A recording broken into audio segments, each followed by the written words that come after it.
Distinguidos señores y amigos, vuelvo ante ustedes con un tema extraordinario, el tema máximo de la sabiduría gnóstica cristiana universal de nuestro gran avatara, maestro Samael Aún Weor. Hoy es día 22 de mayo del año 2012.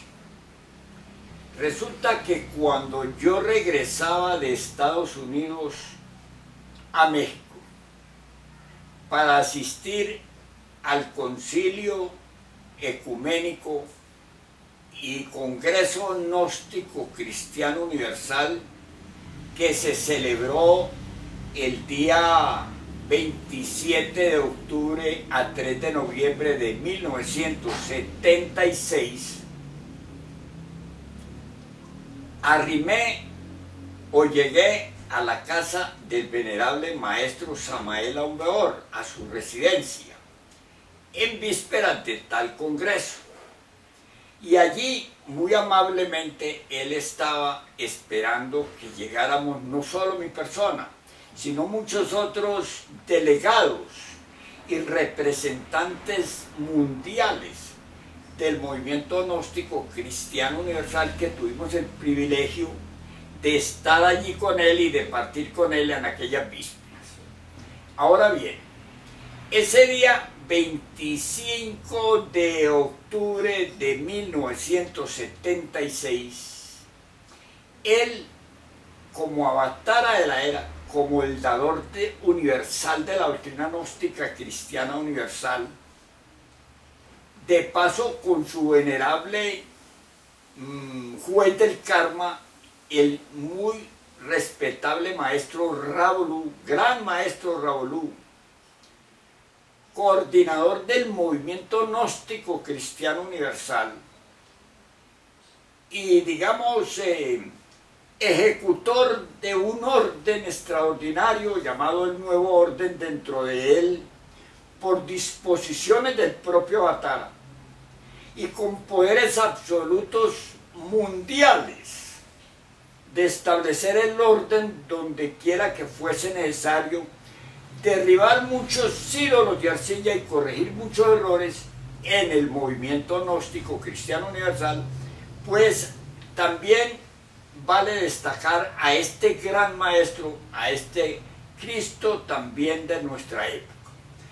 En todo caso, allí en la casa del venerable maestro Samael Aún Weor, de su propia voz, en su propio medio, nos entrega esta pieza extraordinaria, la doctrina en sí, la doctrina o su doctrina de la vía directa.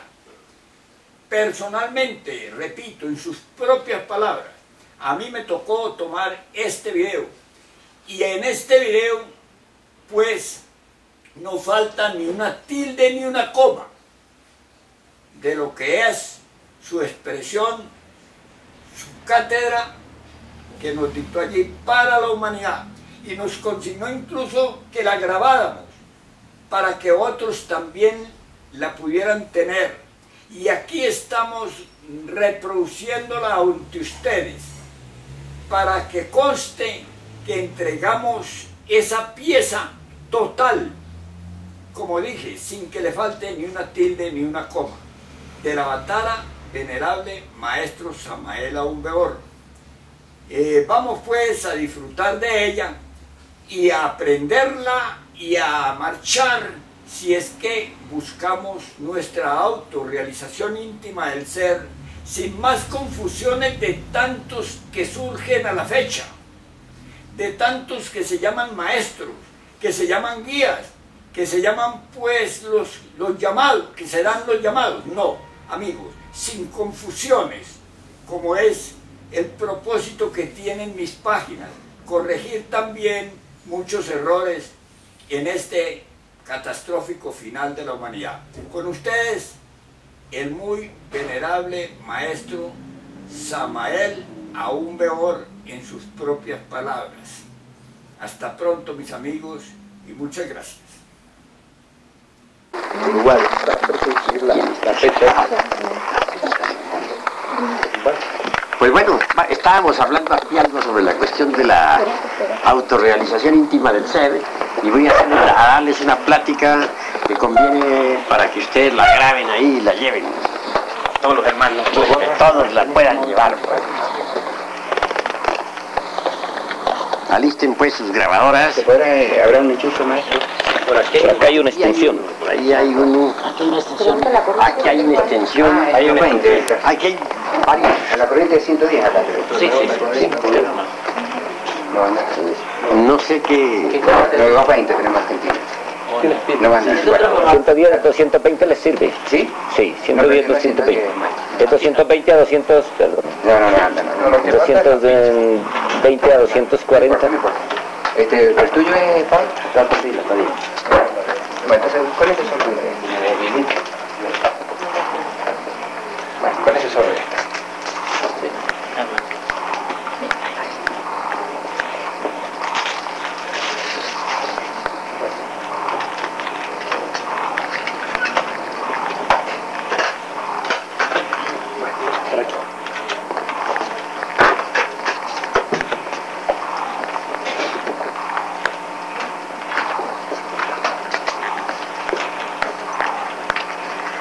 Bueno, vamos a comenzar después con una plática. ¿Ya está listo todo esto? Está bien, para que lo graben, ¿no?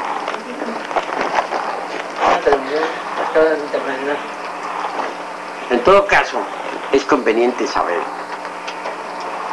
que toda la humanidad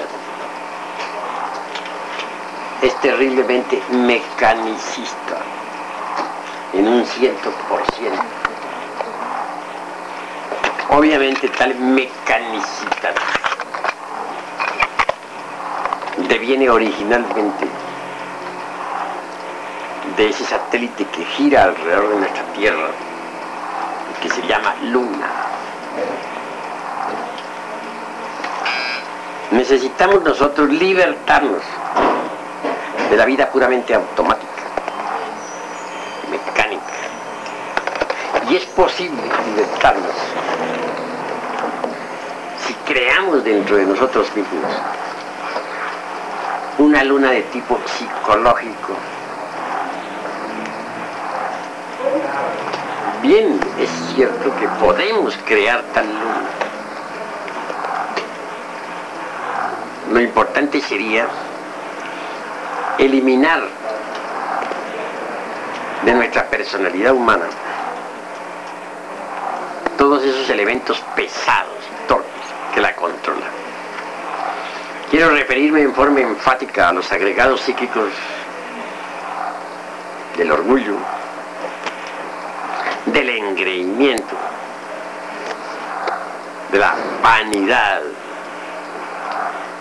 del odio, de la arrogancia, de los celos, etcétera. Si conseguimos la eliminación de tales agregados, se establecerá en nuestra psiquis un centro de gravedad permanente, un centro de gravedad consciente.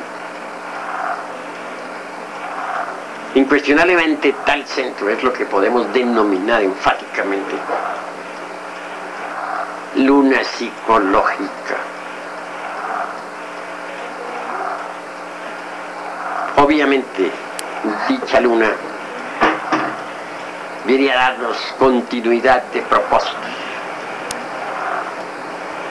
Entonces ya no andaremos a la deriva en las cuestiones relacionadas con el trabajo sobre sí mismos. Se habrá promovido un cambio extraordinario. Mas eso no es todo. Se hace necesario progresar aún más. Necesitamos crear un sistema solar psicológico dentro de nosotros mismos. Para ello hay que bajar a la novena esfera, al noveno círculo dantesco,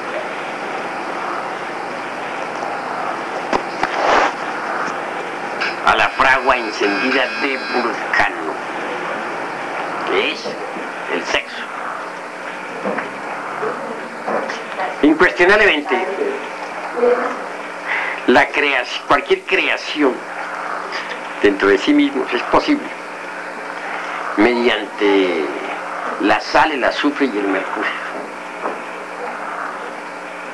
Si uno quiere crear un sistema solar dentro de sí mismo, un sistema solar psicológico, claro, que le permita vivir libremente en todo el sistema solar,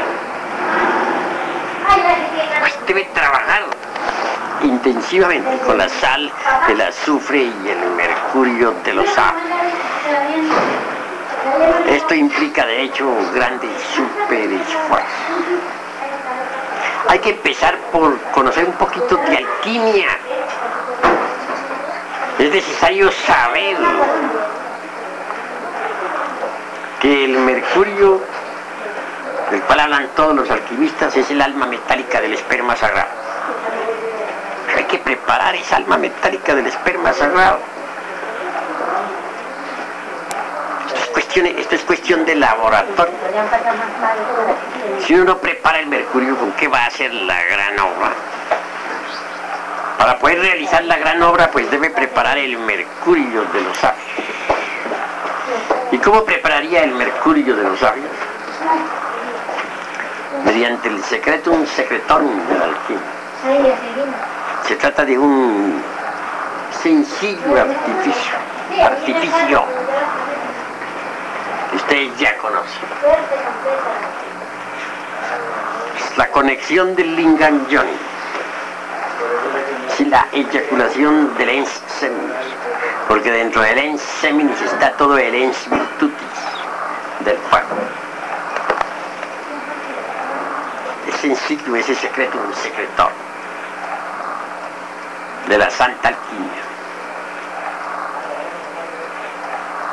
En principio el mercurio es negro e inmundo. Es decir, en principio las aguas son negras. Cuando el alquimista comienza a trabajar, o mejor dijéramos cuando la pareja gnóstica comienza a trabajar,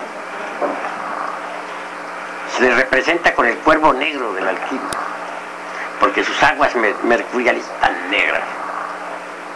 Dicen los alquimistas en forma muy simpática y simbólica que de entre esas aguas negras hay que sacar la gelatina blanca. Quiere decir que esas aguas negras deben transformarse, convertirse en aguas cristalinas, blancas, puras. ¿Es posible eso? Refinando el sacramento de la Iglesia de Roma. La palabra Roma colocada a la inversa significa amor. El sacramento de la Iglesia del amor es el sexo. Está en el sexo. Si se refina el sacramento de la Iglesia de Roma, pues las aguas negras se tornan blancas. Si se dice que en principio nos toca trabajar con el cuervo negro, o que necesitamos blanquear el cuervo, todo dice lo mismo. Volver las aguas negras en blancas, transformarlas mediante la refinación. El gran problema que estoy viendo de todos los hermanitos gnósticos, hombres y mujeres, de todos los matrimonios en general, es que no se preocupan por refinar el sacramento de la Iglesia de Roma. Y están demorándose muchísimo en el despertar del Kundalini. Hay parejas que tienen 10 y 15 años trabajando en la novena esfera y todavía no han recibido el fuego. Eso no está correcto. El fuego hay que recibirlo rápidamente. Los culpables son esas mismas parejas, porque resulta que no refinan el sacramento de la Iglesia de Roma. Realizan la conexión del lingam yoni en forma, dijéramos, animalesca. La química la procesan de forma demasiado brutal, animal. Las aguas continúan negras años y años y años enteros, y ahí se estancan. Se están estancando por ese motivo.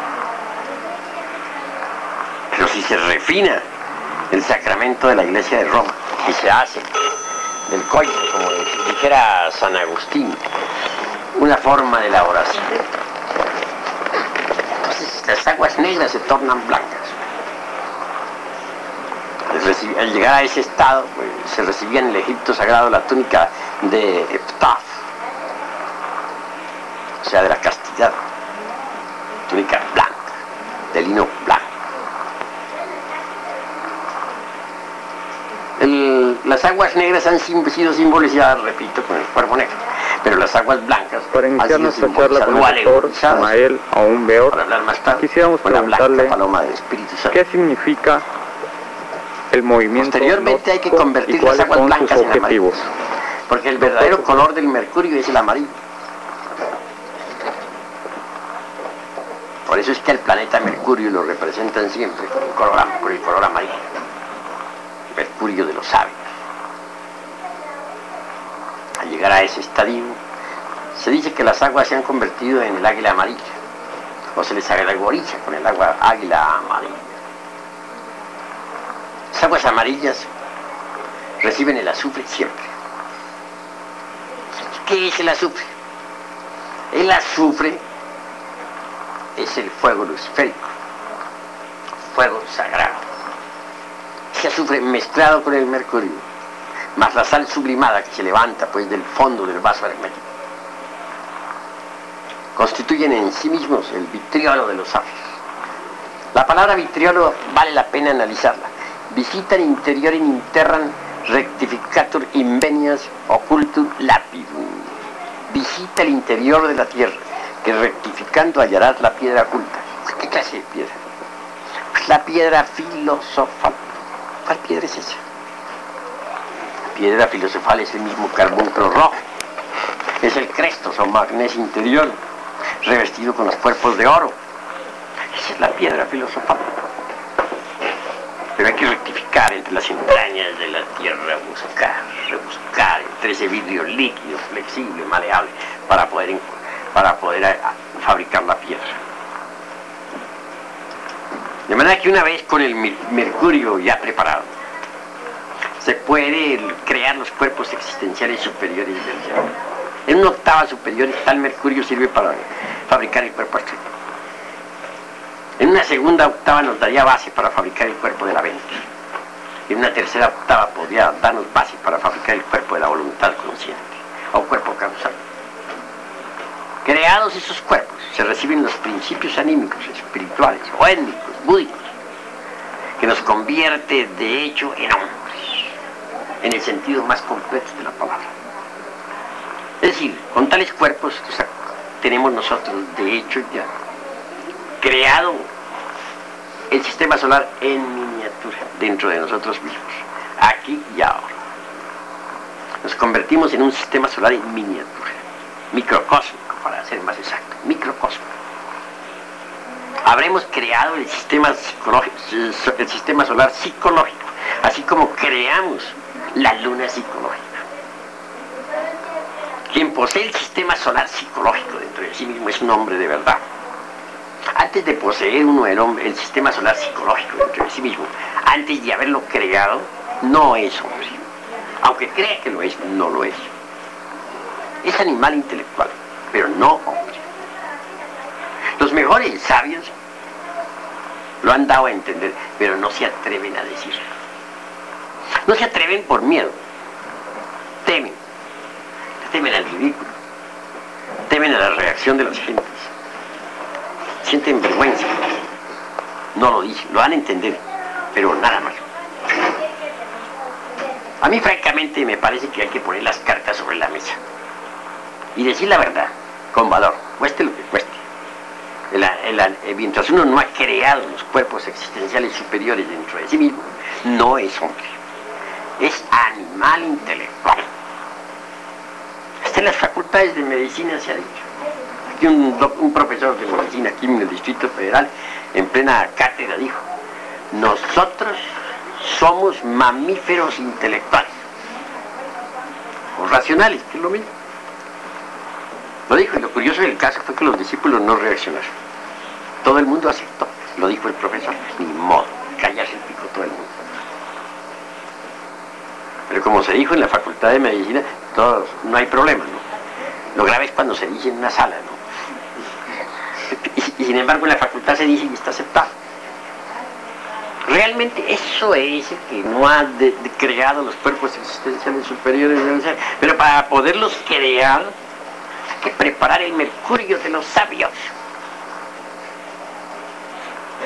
Así pues, una vez que uno ha creado un sistema solar psicológico dentro de sí mismo y una luna psicológica, si quiere avanzar un poco más tiene que definirse.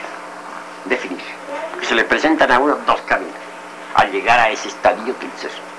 El uno, la senda espiral nirvánica. Es un trabajo bueno. La otra, la directa, camino directo, que lo conduce uno al absoluto. Es un trabajo superior.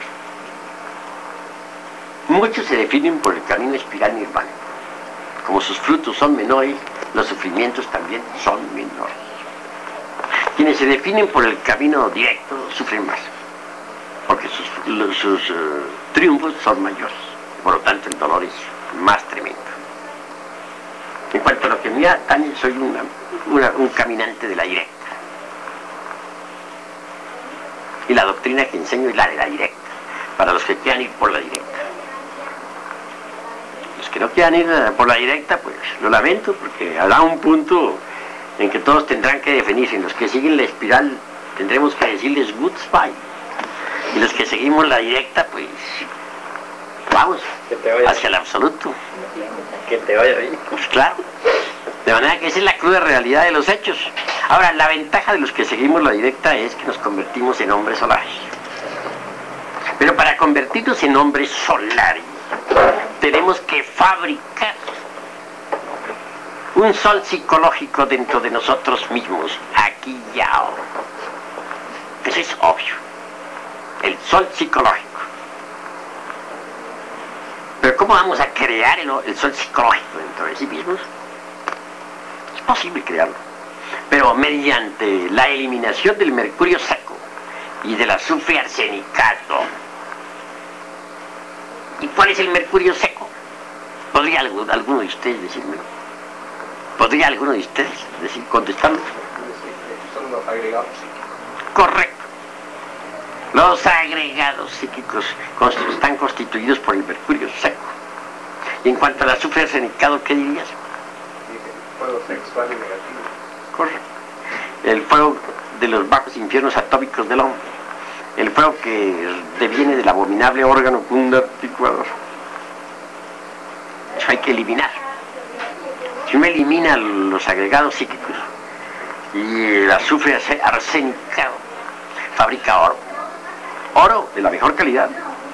Oro más perfecto que el que exista en cualquier mina de la tierra.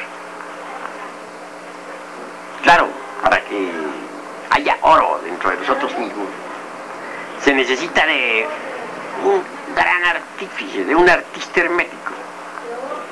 Quiero referirme en forma clara al antimonio. El antimonio no es meramente una sustancia como pretenden muchos. En alquimia el antimonio va más lejos. Es una de las partes autónomas y autoconscientes de nuestro propio ser, puesto que nuestro propio ser tiene muchas partes autónomas y autoconscientes. El antimonio es una de ellas. Es un alquimista. Esa parte trabaja activamente, fijando el oro en el mercurio. Ya dijimos que nuestros cuerpos están constituidos por mercurio azufrado, más un poco de sal sublimada. Pero fijar pues el oro en ese mercurio es lo importante. Ustedes saben muy bien la relación que existe siempre entre el oro y el mercurio en las minas. Hay oro, hay mercurio muy fecundo, donde se fija siempre el oro. Pues bueno, dentro de nosotros también hay relación entre el mercurio y el oro y el mercurio. A medida que vamos eliminando, por ejemplo, los agregados psíquicos o el mercurio seco relacionado con el cuerpo astral, es claro que el antimonio va fijando el oro en ese cuerpo.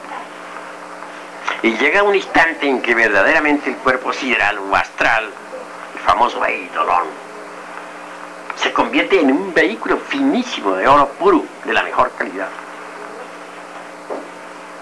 llegar a esa etapa es claro que la serpiente se devora al cuerpo astral, se lo traga. Y entonces pasamos a gozar del poder de los chakras. Antes, pues, porque una cosa es despertar a la serpiente, ponerle en actividad, y otra cosa es gozar de los chakras. Para poder gozar de los chakras, se necesita indispensablemente haber sido devorados por la serpiente. Una vez, después que el cuerpo astral ha sido tragado por la culebra, viene el trabajo con el cuerpo mental. Muchos pueden progresar hasta el astral.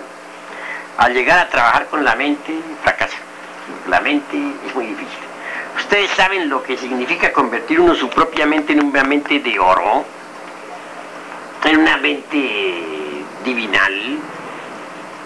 La mente es dificilísima, y volverla de oro. ¿Cuán difícil es volver la mente de oro?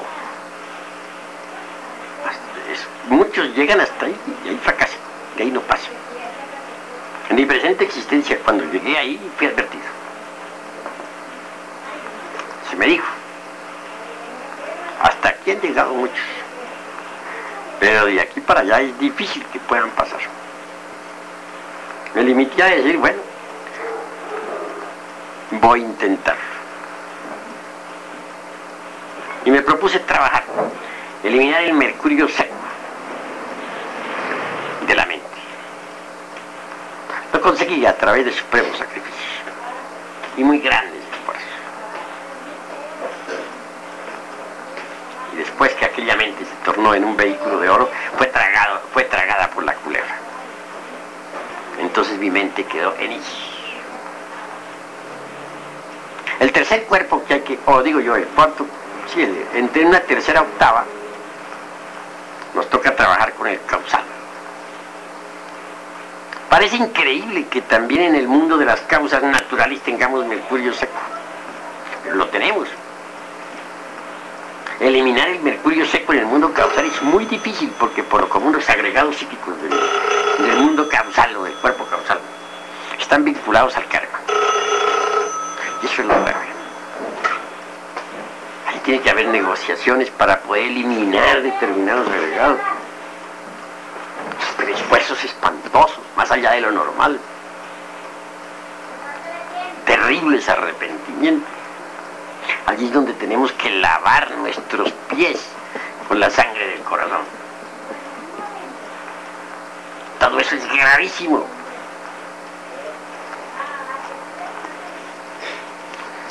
Claro, cuando uno ha conseguido eliminar los agregados psíquicos del causal, ya el oro ha sido completamente fijado en el mismo, y la serpiente puede devorarse. Entonces es admitido en el mundo de las causas naturales como adepto calificado. Y es recibido pues en el templo del mundo causal como adepto calificado. Mucho más tarde pues, habrá que elaborar con el buddhi, o cuerpo búdico o intuicional, tan cantado por muchos autores. Se le denomina la valquiria, la bella Salomita, la bella Sulamita, la esposa de Salomón, rey, la bella Helena de Troya, etc. Convertir aquel vehículo en un vehículo de oro no es tan fácil. Se trata de, para poder lograrlo, hay que eliminar todos aquellos átomos que fueron, dijéramos, deformados por nuestros errores.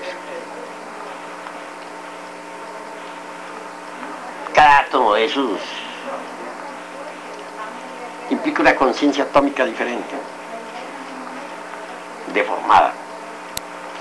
Es decir, encontramos allí, dijéramos, inteligencias malignas, no propiamente en el Buddhi, sino en su contraparte por antonomasia.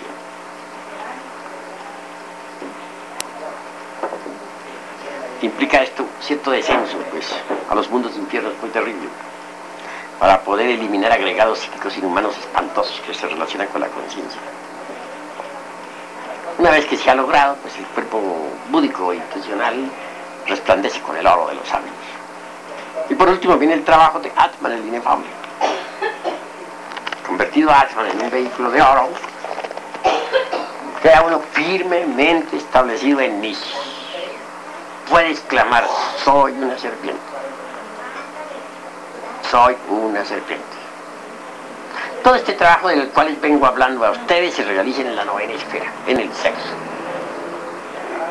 Porque es en la novena esfera donde tendrá uno que esgrimir la lanza para desintegrar a los agregados psíquicos inhumanos que en nuestro interior cargamos.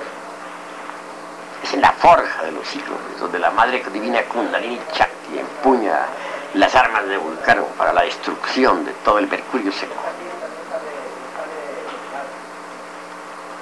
Así que después de que un hombre ha conseguido fabricar oro dentro de sí mismo, está listo, está preparado para que el Cristo resucite en él. El Cristo íntimo debe resucitar en el corazón del hombre.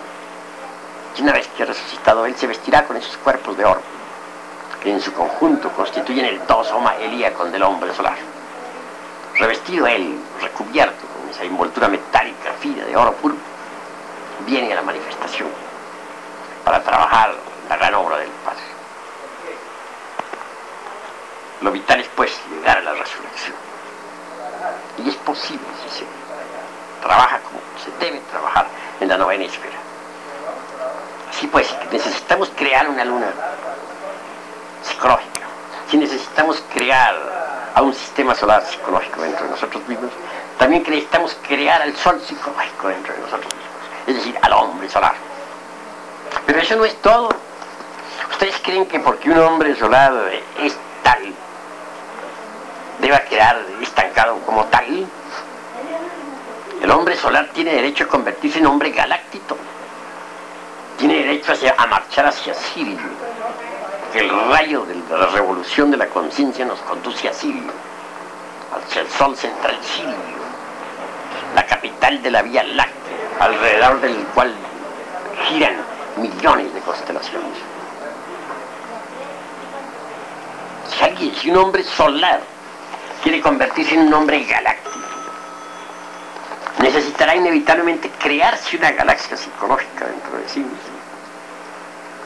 Para crearla tendrá que bajar otra vez a la fragua encendida de Vulcano, a trabajar allí con el agua y el fuego. Necesitará trabajar en la forja de los cíclopes, crear aquellos vehículos finísimos del Nirmanakaya, del Sambhogakaya, que tiene 3 grados de perfección más que el de Nirmanakaya, del Adhikaya, del Dharmakaya.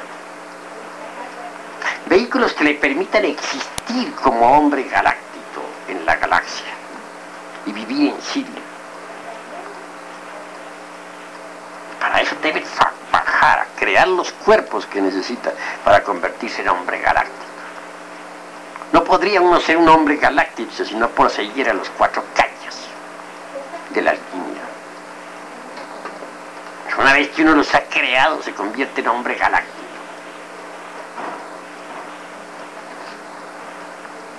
Por eso, en alguna ocasión, cierta dama adepto preguntaba en sí: ¿podría yo reencarnarme aquí en este mundo? La respuesta fue: imposible. Tú no eres más que un embrión. Para poder vivir en Sirio es muy difícil. Sí, allá no pueden vivir sino los hombres galácticos. Nada más. Téngase en cuenta que Sirio es la capital de esta Vía Láctea. Ahora, los habitantes de Sirio, los hombres galácticos, para hablar más claro, ¿tendrían derecho a progresar algo más? Digo que sí. Tienen derecho a convertirse en hombres infinitos. Para tener derecho a ser hombres galácticos, si tienen que crearse una galaxia psicológica. Así también para tener derecho a vivir todo el infinito que conocemos, el infinito que yo llamaría infinito de Einstein, puesto que él dijo: el infinito tiene un límite, el espacio es curvo. Para Para tener derecho a vivir en este infinito en el cual existimos nosotros, se necesita crear un infinito psicológico, con nuevos vehículos apropiados. Para ello hay que bajar a la forja de los cíclopes, a la fragua encendida de Vulcano. Entonces un hombre galáctico también está obligado a bajar a la novena esfera, si éste quiere convertirse en un habitante de todo este infinito. Este infinito perceptible con los lentes más poderosos podrá tener un promedio, hablo de un promedio general, no detallado, de unas 100.000 galaxias. Cada galaxia con algunas 100.000 constelaciones. Es un promedio muy generalizado porque es imposible detallar. Pero en todo caso, para vivir, tener derecho a vivir en todo este infinito hay que crear los vehículos apropiados. Más allá de este infinito hay un espacio vacío. Y más allá de este espacio vacío se abre otro infinito. En la Pistis Sophia esto tiene se habla de los varios firmamentos. Yeshua Ben Pandira pudo penetrar en otros firmamentos. Es decir, otros infinitos. Los varios infinitos tienen documentación esotérica. Son los varios firmamentos de la Pistis Sophia. Habla. Eso tiene que ver con los aeones. Bueno, esto ya trasciende al estado de los simples aeones. Los aeones fundamentales son 13. Por debajo de los aeones está pues la región sumergida, ¿no? Dijéramos el mundo de Plutón, Tártaros. Más allá del aeón 13 está el eterno Padre Cósmico Común. No, pero separémonos por un momento de los aeones y pensemos en los varios infinitos. Admite una matemática. Si con el número 8 acostado a la horizontal adicionamos, nos da el siguiente resultado. Infinito más infinito es igual a infinito. O infinito menos infinito es igual a infinito. O infinito multiplicado por infinito es igual a infinito. O infinito dividido por infinito y resulta infinito. Admite las 4 operaciones. Si las admite, existen sumas, restas, multiplicaciones y divisiones de infinitos. Maestro, ¿esto tiene que ver entonces con los 7 cosmos? No. No, estamos hablando de los varios infinitos exclusivamente. De manera que esos varios infinitos pueden existir gracias al infinito, que todo lo sustenta. Pero si dijéramos, un hombre que ha creado el infinito psicológico y que puede vivir libremente en cualquier mundo de este infinito, ser rey, señor en cualquier mundo de este infinito, deseare pasar al siguiente infinito, necesitaría bajar a la forja de los cíclopes, a crear en su constitución íntima las condiciones necesarias para poder penetrar en el otro infinito. Así que cada vez que uno intente entrar en un nuevo firmamento debe descender a la fragua encendida de Vulcano.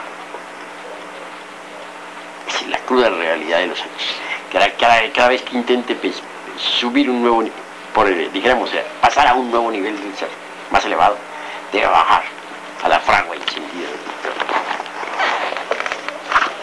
Y la entrada al absoluto. Bueno, el Padre es el que viene a definir eso, no el Hijo. Por ejemplo, en cuanto a mí, también, de buena gana quisiera ir directo al seno del eterno Padre Cósmico Común, es decir, al absoluto,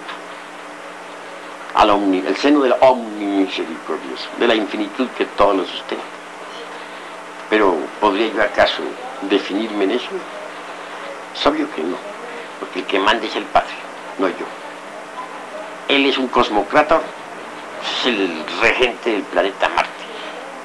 ¿Podría yo ir a mandarlo a él? Decirle, Señor, yo me voy para el absoluto, tú quédate ahí. Él me diría, muchacho grosero, porque me faltas el respeto. Con justa razón, sabrá lo que va a hacer. Uno no puede mandar al Padre. El anciano de los días, el viejo de los siglos, sabe lo que hace. A nosotros nos queda más remedio que inclinarnos reverentes ante la voluntad del Padre. Es la cruda realidad de los hechos. Lo que Él diga, ¿qué podemos nosotros decir? si él es el que manda, es la parte superior del ser. ¿Cómo podríamos nosotros mandarlo a él? Así que los que seguimos el camino de los cosmocratores, pues no nos queda más remedio que ir de firmamento en firmamento. Y maestro, y con las 12 horas de Apolonio, o 13, son 12 o 13, son trabajos también. ¿13 qué? Horas de Apolonio. Bueno, las horas de Apolonio son 12, los 12 aeones. Porque quien quiera pasar al 13 aeón, tiene que dejar el cuerpo físico, y entonces no podrá ya servir a la humanidad. Vivirá en el aeón 13, que es la región de Atarat, hablando en puro sánscrito, preparándose para entrar en el absoluto inmanifestado. Pero si uno quiere servir a la humanidad, debe quedarse en el aeón 12. Eso es obvio. ¿Y en ese aeón 12 donde se dan todos los infinitos? Pues cada infinito tiene sus aeones. De manera que nuestro infinito tiene sus 12 aeones, sus 13 también. El siguiente infinito tiene también sus propios 12 aeones, sus 13 también. Cada infinito tiene sus aeones. ¿Verdad que nosotros estamos muy lejos? Pues realmente nos encontramos demasiado lejos del sagrado sol absoluto. Apenas así llegan las radiaciones aquí del sagrado sol absoluto. Sí. La luna que tenemos que crear, esa luna psicológica, no está, diremos, no es un factor negativo, la situación nuestra lunar. Pues hoy por hoy somos entes mecánicos, gobernados por los rayos de la luna. Hahnemann puso pues, un principio que es básico. Similian similibus curantor. Lo símil con lo símil se cura. Si el animal intelectual equivocadamente llamado hombre depende estrictamente de la luna, es una criatura lunar, pues deberá, si quiere libertarse de la luna, crearse dentro de sí mismo una luna psicológica, para que se cumpla el principio de Hahnemann. Después de eso, dará el siguiente paso, la creación del sistema solar psicológico. Luego continuará con la creación del sol psicológico. Mucho más tarde con la galaxia psicológica. Por último con el infinito psicológico. Al llegar a esas alturas tendrá que definir entre entrar en el seno del eterno Padre Cósmico Común o pasar al siguiente infinito. Maestro, ¿eso es siempre si el Padre lo quiere? Si el Padre lo quiere. Porque nosotros no podemos mandar al Padre. Ahora, si el Padre nos ha puesto en este camino a todos nosotros, es para que trabajemos sobre sí mismos, para que logremos pues la autorrealización íntima del ser. Pero hay que hacer creación. También hay que eliminar lo que no sirve. Hay que eliminar todo el mercurio seco y el azufre renicado. Cada vez que se baja la forja de los ciclos, que usted dice, ¿se baja con la misma técnica o con distintas técnicas? El fundamento de todo el trabajo de la gran obra está en ese sencillo artificio que constituye el secretum secretorum de la ley. En esa simple fórmula, conexión del Lingam Yoni, sin derramar jamás el vaso de Hermes Trismegisto, el 3 veces grande Dios Ibis de Tot. Ahí es donde está la fórmula. Esa es la fórmula en todo el cosmos. Si uno intenta penetrar un sistema solar desconocido y convertirse en un habitante del mismo, hay que estudiarlo, desde lejos, recibir algún informe sobre ese sistema solar, saber qué cuerpos o qué vehículos, qué condiciones especiales se necesitan para ingresar en el mismo, prepararse para poder tener derecho a ingresar. Se prepara uno en la forja de los siglos. Tiene que bajar a crear lo que necesita para entrar en ese nuevo sistema solar. Siempre tiene que ser con la sacerdotisa. Siempre, porque no puede ser una fuerza crear, se necesitan 3 fuerzas. Se necesita del santo afirmar, del santo negar y del santo conciliar. Si no se trabaja con las tres fuerzas, positiva, negativa y neutra, no se puede realizar ninguna creación. Mire, maestro, siendo usted, como dice, el quinto de los 7 y el que más ha sufrido, es señal de que ha bajado varias veces a trabajar con las tres montañas. Bueno, dentro de mí está el quinto de los 7, que es el ser. Él es el quinto de los 7. Mi insignificante persona considero que no tiene ningún valor. No vale fain ser. Lo que importa es el ser. Entonces, ¿qué valdremos nosotros? El ser. ¿Qué valdremos nosotros? El ser es lo que cuenta, lo que vale, no nuestras personas, que no valen nada. Venerable maestro, ¿cómo, en cuál de estas etapas se logra trascender el signo zodiacal, las influencias planetarias? O sea, hay una etapa en la cual dejará ya el signo que tenga o las influencias planetarias las podrá neutralizar. ¿Sí? ¿Ya con la luna psicológica se logra eso? No, ni con el sistema planetario psicológico se logra eso, tampoco. Pero sí se logra cuando se convierte uno en hombre solar. Creando el sol absoluto. Tiene uno que crear el sol psicológico dentro de sí mismo. Creado el sol psicológico dentro de sí mismo, puede independizarse del zodíaco. Perdón, se refiere al zodiaco del sistema primero. Se refiere a todo el sistema solar, a todo el sistema zodiacal en que vivimos, porque el sistema zodiacal en que vivimos nosotros es como una gran matriz dentro de la cual se gestan muchos sistemas solares. Si uno quiere libertarse de ese zodiaco, necesita independizarse, y solamente se puede independizar mediante la creación del hombre solar. El hombre solar es rey del zodiaco, puede gobernar todo el zodiaco. Pero para poderse independizar del zodiaco, debe crear dentro de sí mismo el sol psicológico. Y si se quiere ir más lejos, pues tiene que convertirse ya en un hombre galáctico. Uno no podría convertirse en un hombre galáctico si no crea la galaxia psicológica dentro de sí mismo. Tiene que crear vehículos nuevos. Tiene que crear los 4 callas. Si no ha creado los 4 callas, ¿cómo puede darse el lujo de convertirse en un habitante de Sirio? Los habitantes de Sirio poseen los 4 callas mencionados en el esoterismo sánscrito. Venerable maestro, ¿nos quiere declarar en una forma más asequible qué suponen los 4 callas en sí, a nuestro entendimiento? Son 4 vehículos de orden superior. Por ejemplo, el de Nirmanakaya es el que ha renunciado al nirvana por amor a la humanidad. Y después de muchos nirvanas ganados y perdidos por amor a la humanidad, dice la Bhagavad, se gana el derecho a vivir en un mundo de supernirvánica felicidad. El de Sambhogakaya tiene 3 grados más de perfección que el de Nirmanakaya. Mucho más allá del Sambhogakaya, que tiene 3 grados más de perfección. Está pues el de Adhikaya. Es un vehículo pues de inteligencia, un vehículo de genialidad. Y mucho más allá de la Adhikaya está el de Dharmakaya, que es de recompensa, premio total. Quien ha llegado a esas alturas, de hecho, puede vivir en toda la galaxia.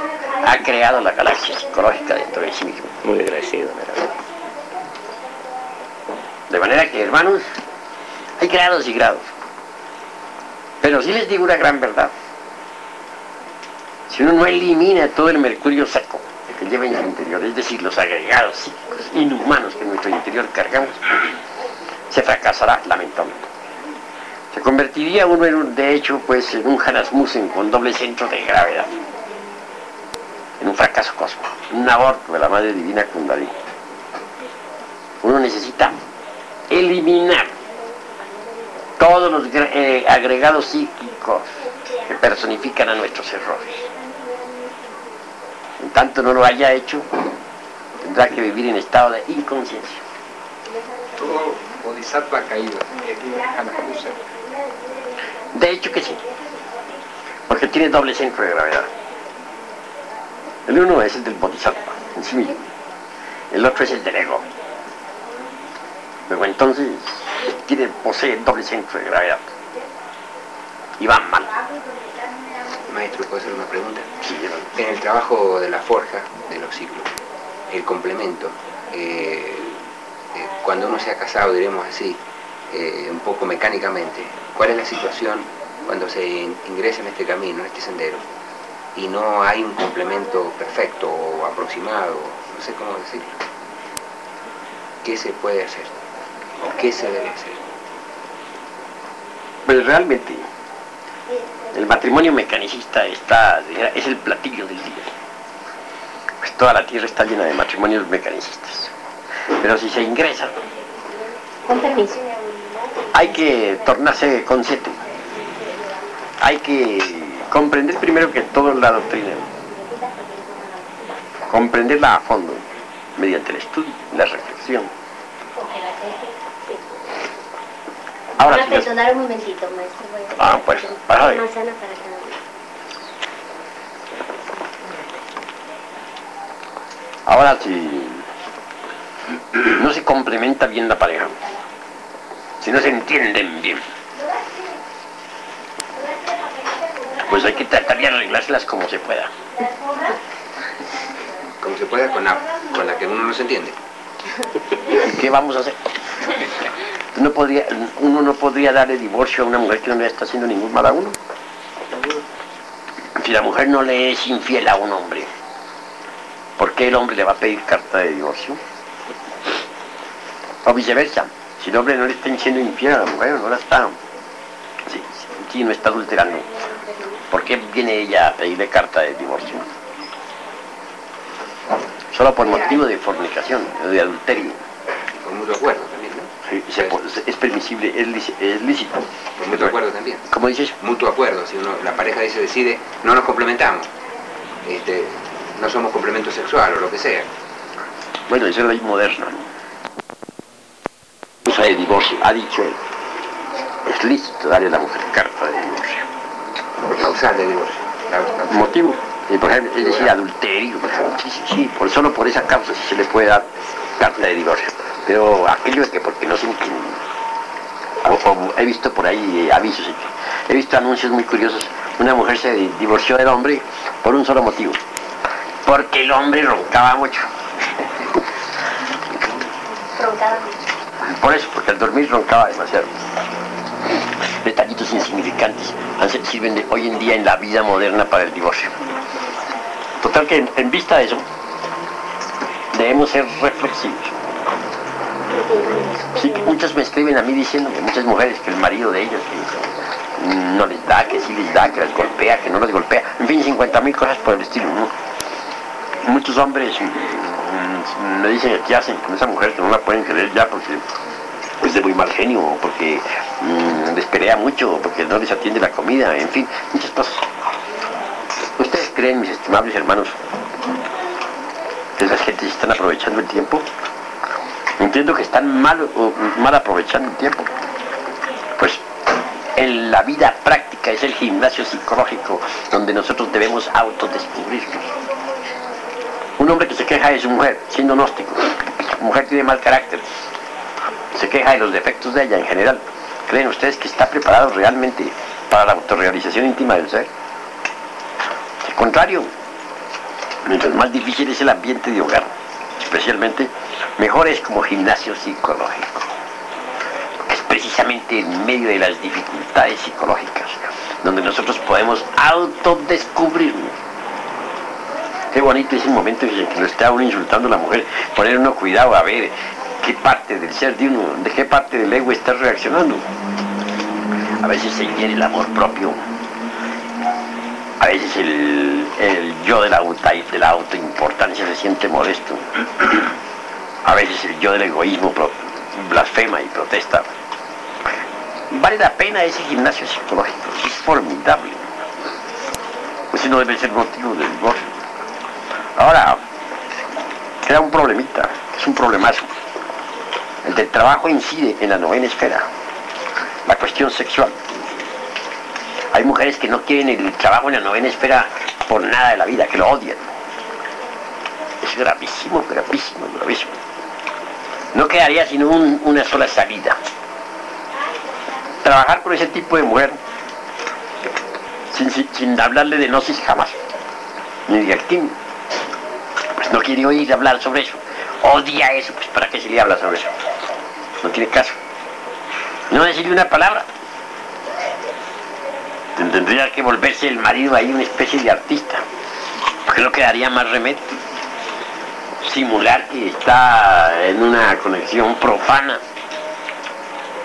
Hasta simular que ha derramado el vaso de Hermes sin derramarlo, claro está. Es decir, volverse un cómico, ¿no? Durante el trabajo. Y si el caso es a la inversa, si se trata de que es el marido el que no quiere la doctrina, el que no quiere transmutar, y la pobre mujer sí quiere transmutar, pues tendrá que hacer lo mismo, volverse un artista. Llevarle la corriente al hombre, hacerle creer que sí, que ella está fornicando y no está. Con su mente echará los mantras, y hará todos sus trabajos interiormente sin decir una palabra. No le queda más. Pero si a pesar de todo eso el hombre resultase demasiado astuto en ese caso, ¿qué haría la pobre mujer?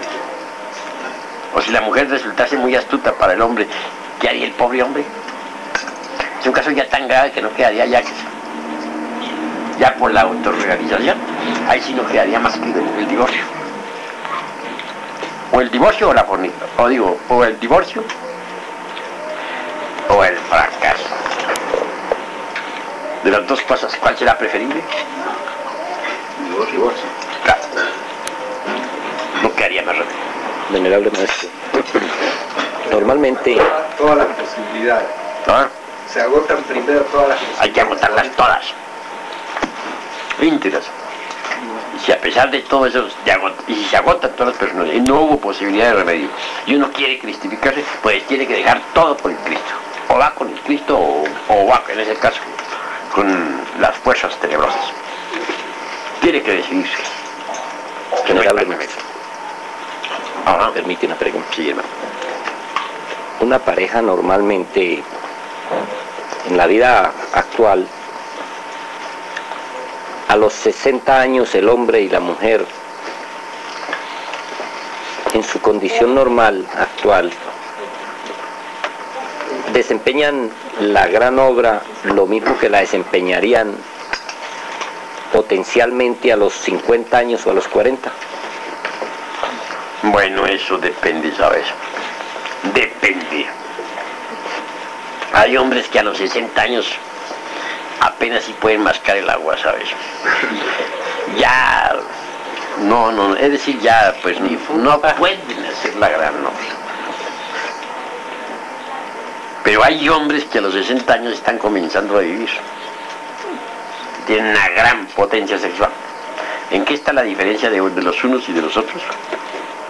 Pues sencillamente que aquel que ha despilfarrado sus energías creadoras, que las ha malgastado en las fornicaciones y adulterios, al llegar a los 60 años es un impotente, inevitablemente. Pero si un hombre ha ahorrado la totalidad de sus energías durante toda su vida, a los 60 años está nuevecito. Y entonces en el caso de la mujer. En el caso de la mujer se da lo mismo. Hay mujeres que a los 60 años ya claudicaron. Y hay mujeres que a los 60 años todavía tienen fortaleza y energía. ¿Y la menopausia no influye en esto, maestro? Pues bueno, yo he visto casos de multitud de casos de mujeres que han pasado por la menopausia. Después de haber pasado por la menopausia siguen su vida sexual normal. Pasan su edad crítica y después siguen normal. Pueden realizar este trabajo perfectamente. Perfectamente. Al no producir ya la hormona femenina después de la menopausia no hay problema. No, no producirá la hormona femenina, pero sí están en actividad las energías sexuales. Las energías del tercer ojo. Que son las que hay que cristalizar. En cambio, mujeres de la edad de los 40 ya claudican porque abusaron del sexo. Y eso cabe una pregunta, maestro. Sí, ahí cabe una pregunta. Mujeres que abusaron del sexo, pues llegan a cierta edad que ya sus órganos sexuales se atrofian. O o vienen en distintas enfermedades, anomalías, desarreglos, y ya no pueden trabajar aunque quieran trabajar. Perdón, ya que venía relacionado, perdón, disculpe. Las personas que han tenido una operación por distintas razones, pero siguen trabajando con su energía sexual, o sea, que no tienen los órganos, porque eso hay una duda que se ha planteado con un misionero, que ha dicho categóricamente, no voy a nombrar el misionero, que la persona que ha sufrido la amputación de su órgano sexual no tiene ninguna posibilidad de trabajo. Quisiera que su palabra. Fácil, hermanos. Fácil, Berencia. Fácil. Sigan, hermanos. Pues voy a decirles a ustedes una gran verdad, aplicable a los dos sexos. Si a un hombre lo vuelven eunuco, ese hombre ya no puede trabajar, no en espera. ¿Cómo haría para trabajar? Pues si a una mujer también le extirpan sus ovarios, ¿qué situación quedaría? ¿No es en la misma de un eunuco?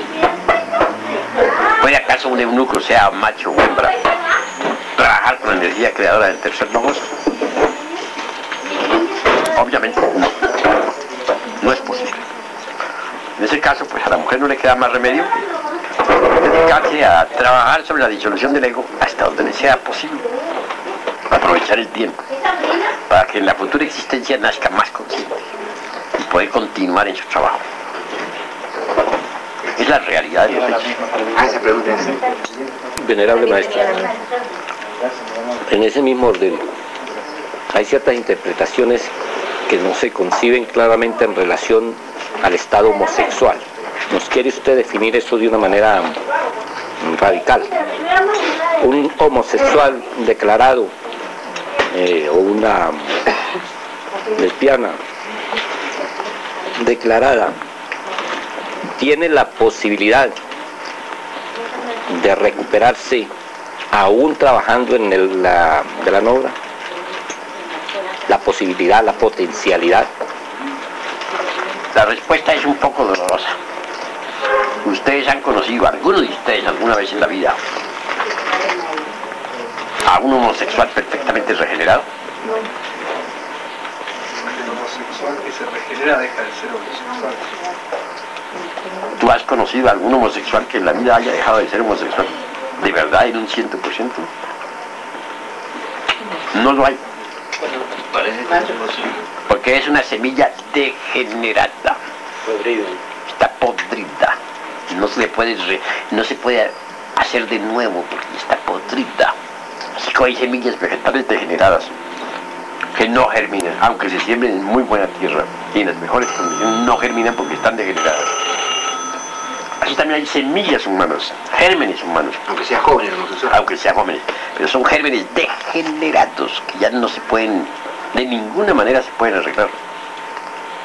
Traten ustedes de regenerar una semilla, un germen vegetal, y de colocarlo en magníficas condiciones para que germine, a ver si es cierto que germina.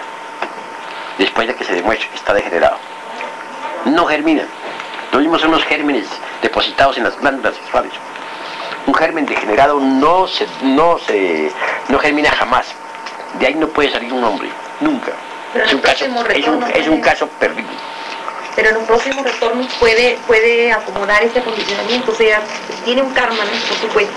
Entonces en la próxima, pagando ese karma, puede modificar y ya lograr ser, o en próximos retornos, ser otra vez normal para poder trabajar. Va en involución completa. Podría darse el caso, tal vez mediante un gran arrepentimiento y un gran dolor en futura existencia tuviera un cuerpo muy normal después de haber pasado por un gran dolor. Yo tengo una amiga psicóloga que ella se ha dedicado a tratar homosexuales para ver si puede regenerar, y en su larga vida de experiencia como psicóloga nunca ha conseguido un solo caso. Es completamente imposible. Son semillas degeneradas. A ver, a tu amiga, dile que no pierda su tiempo tontamente. Eso es imposible. Semilla degenerada está degenerada. En la pregunta que él hace, que si el muchacho es joven, quiere decir que él ya viene degenerado de vidas anteriores. degenerado. Y esa degeneración se debe a los abusos sexuales. Si un individuo abusa del sexo, puede venir en una nueva existencia ya degenerado, con un germen degenerado, por el abuso. ¿Tiene que ir a la muerte segunda? Normalmente los infrasexuales del homosexualismo y del lesbianismo ingresan en la involución sumergida de los mundos civiles. Raros son los casos en que mediante un supremo dolor se arrepientan y en una nueva existencia nazcan en un vehículo normal. Son muy raros. Se deben contar con los dedos de la mano y sobran dedos.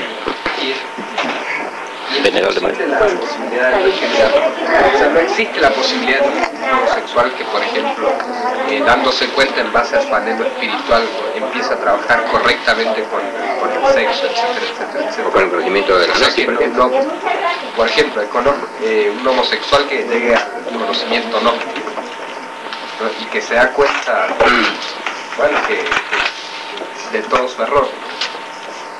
Entonces que empieza a trabajar totalmente al revés de como trabajaba. Puede haber algo de regeneración sobre esa degeneración. Oye, es posibilidad. Hasta ahora, mejor dicho, yo pensé mucho y a veces estuve de acuerdo con tu concepto. Podría suceder ese caso de que se regenerara. Pero a través del tiempo he venido viendo a algunos homosexuales que ingresaron al movimiento gnóstico. Nunca se regeneraron. Jamás. Ni aún con el conocimiento. Hubo un homosexual que se arrepintió en pleno templo, que juró, que firmó y hasta juró con sangre no volver a ser homosexual. No cumplió su juramento. Y aún estando dentro de la gnosis. Y se le dijo que tomara mujer para que se regenerara. Nunca la tomó. Y ya debe estar a estas horas de la vida ya uno. Continúa siendo homosexual.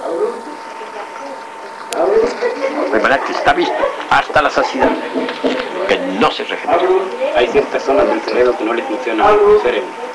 O glándulas. Pues puede ser. Es un germen degenerado. Esto. Venerable maestro, ¿se puede pensar que una humanidad, en el estado de nuestra humanidad actual, si tuviese tiempo, por leyes de ciclos de cierre de razas, terminaría toda en homosexual?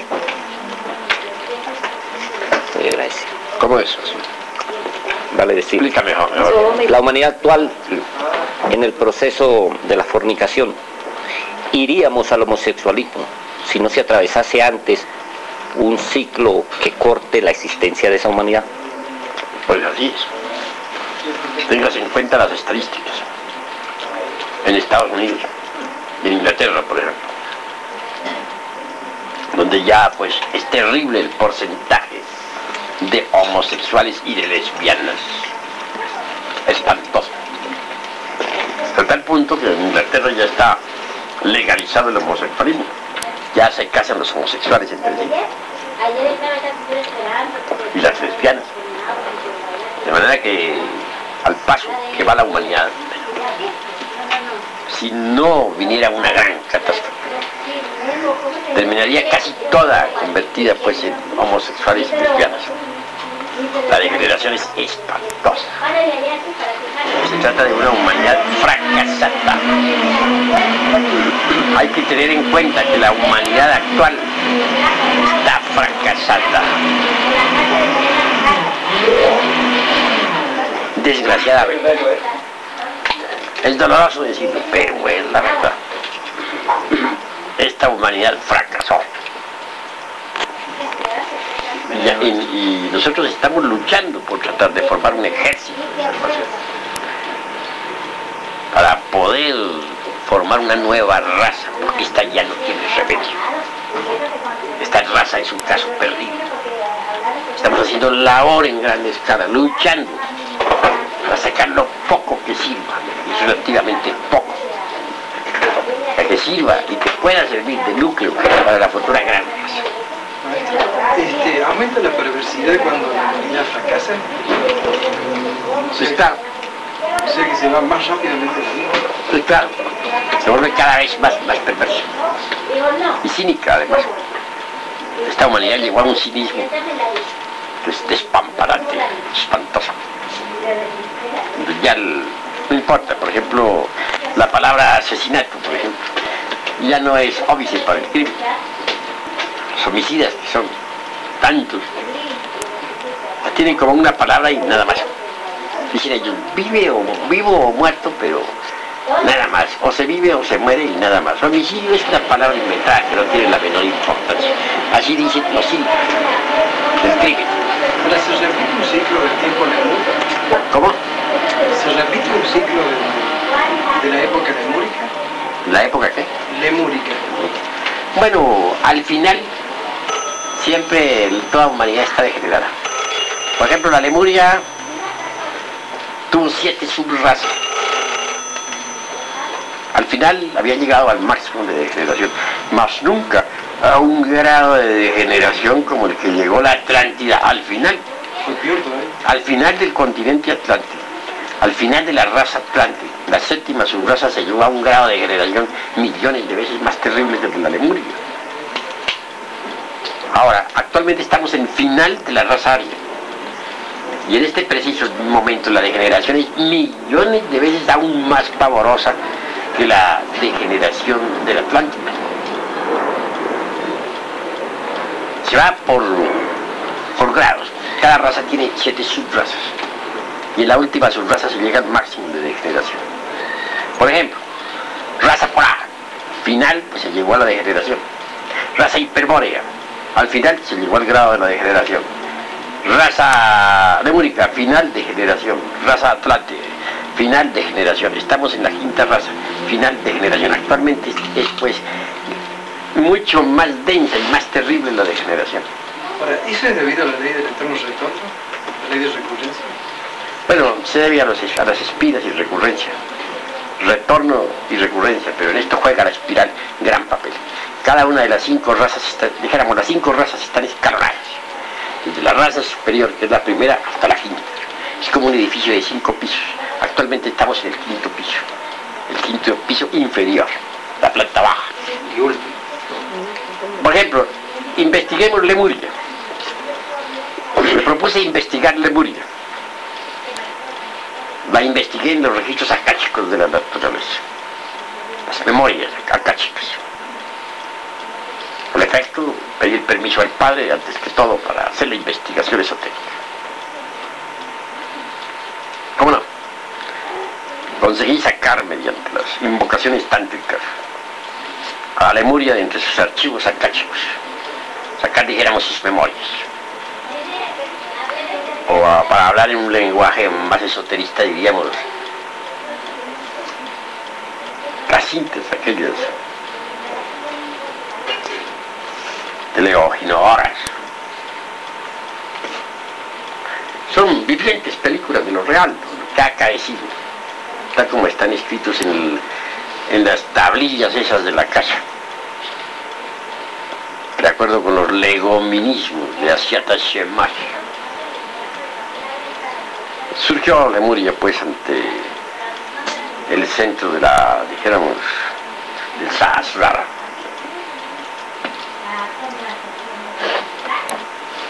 Y tuve la buena visita de un grupo de lemures, hombres todos de estaturas de 4 y 5 metros, revestidos con sus típicas vestiduras folclóricas lemúricas,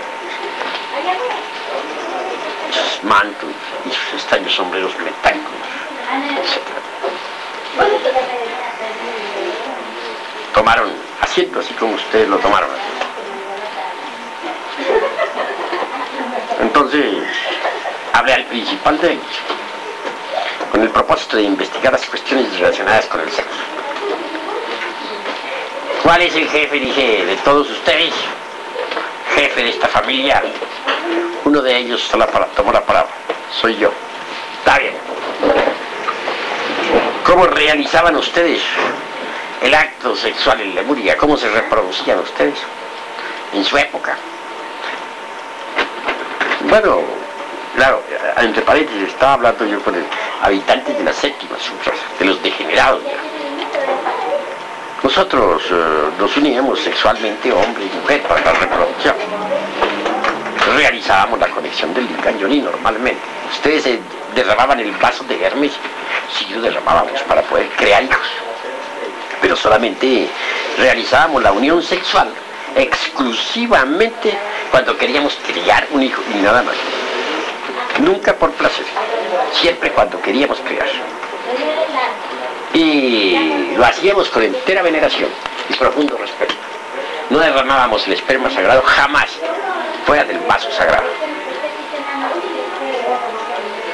Entonces continúe diciendo, pero no se da cuenta usted que eso de derramar el vaso de Hermes es un pecado.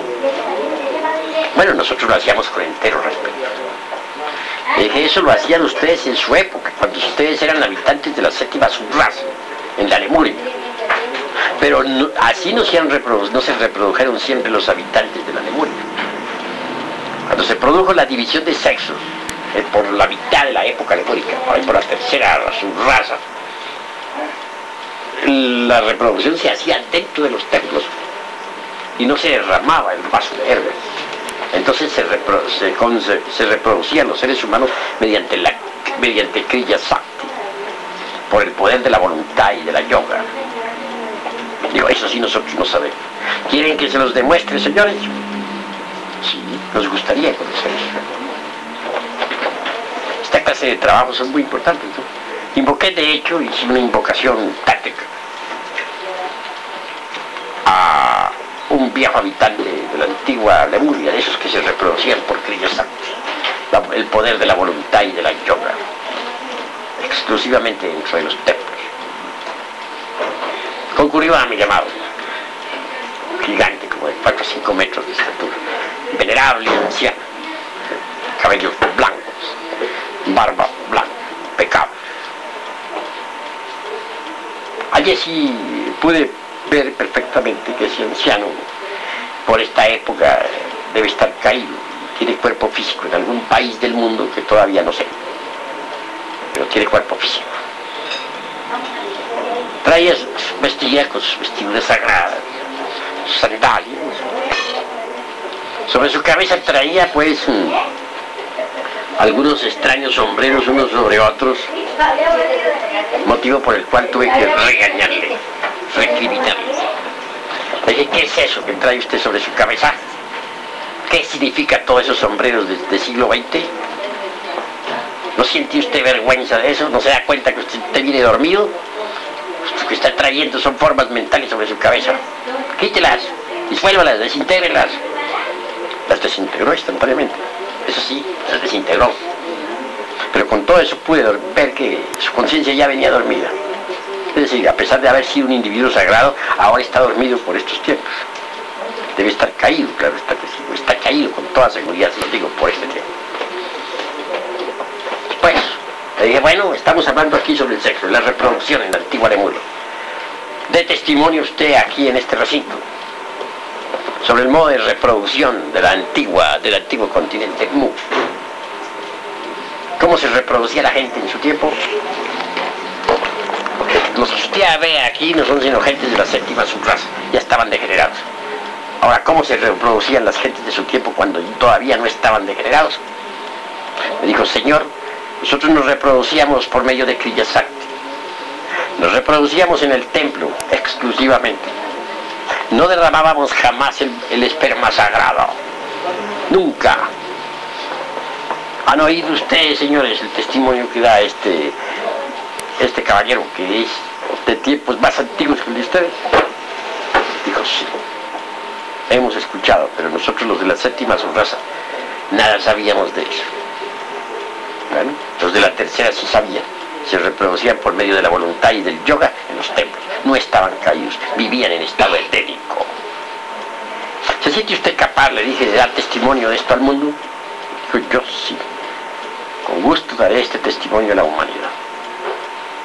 Bien, salgamos. Entonces en los registros akáshicos de la naturaleza también se proyectó, pues, dijéramos, las 5 razas en forma escalonada. Obviamente hubo necesidad de apelar a un simbolismo para representar este edificio del logos del universo, ¿no? Como de un edificio de 5 pisos. Cada uno de sus pisos corresponde naturalmente a una raza. Hay 5 razas. En el 5.º piso inferior ya pudimos ver a las gentes de esta época vestidas con estos trajes tan horribles que cargamos, que tan feos los vemos los unos a los otros. Sentido gran dolor. Me despedí de aquel viejo anciano. Solamente lamenté que tuviera también su conciencia dormida. Un lemur dormido. Obviamente se encuentra caído en estos tiempos. Pues claro. De manera que vean ustedes los dos. A pesar de estar ya degenerados, nunca llegaron a la degeneración en que estamos nosotros. Por lo menos se unían únicamente sexualmente, únicamente cuando querían crear un hijo. Y si cometían el crimen de derramar el vaso de Hermes, que esa era su degeneración, a lo menos sabían que el sexo era sagrado y asumían en esos instantes una actitud, dijéramos, dignificante y esencialmente edificante. Y esa era su degeneración. Esa era la época que ya estaban degenerados. ¿Qué diremos nosotros de nuestra época, de esta que estamos viviendo? ¿A dónde hemos llegado? No se conocieron homosexuales ni lesbianas en la época de la degeneración de Bullying. Nadie hubiera cometido el crimen del lesbianismo o del homosexualismo. Y sin embargo ya estaban degenerados, fueron destruidos. Destruidos por el fuego y el agua. Ahora, ¿qué diremos de nuestra época? Cada raza tiene 7 subrazas. Nuestra raza, por ejemplo, tuvo una época gloriosa. Fue durante la primera raza, la Edad de Oro. Gloriosa. La Edad de Oro, la gente todavía había vuelto al camino de la regeneración, y había inocencia, y había belleza. Después vino la Edad de Plata, después la Edad de Cobre, y ahora estamos en la Edad de Hierro. Que realmente el viaje, una raza no dura más tiempo que lo que dure el viaje del sistema solar alrededor del cinturón zodiacal. Ese viaje es conocido como el año sideral, así como existe el año meramente terrestre, que es el tiempo que dura la Tierra en viajar alrededor del Sol. 365 días con fracciones de minutos y segundos. Así también existe el gran año sideral. Es un año enorme, durante el cual hay una raza. Y así como también existen las 4 estaciones en nuestro año terrestre: primavera, verano, otoño e invierno.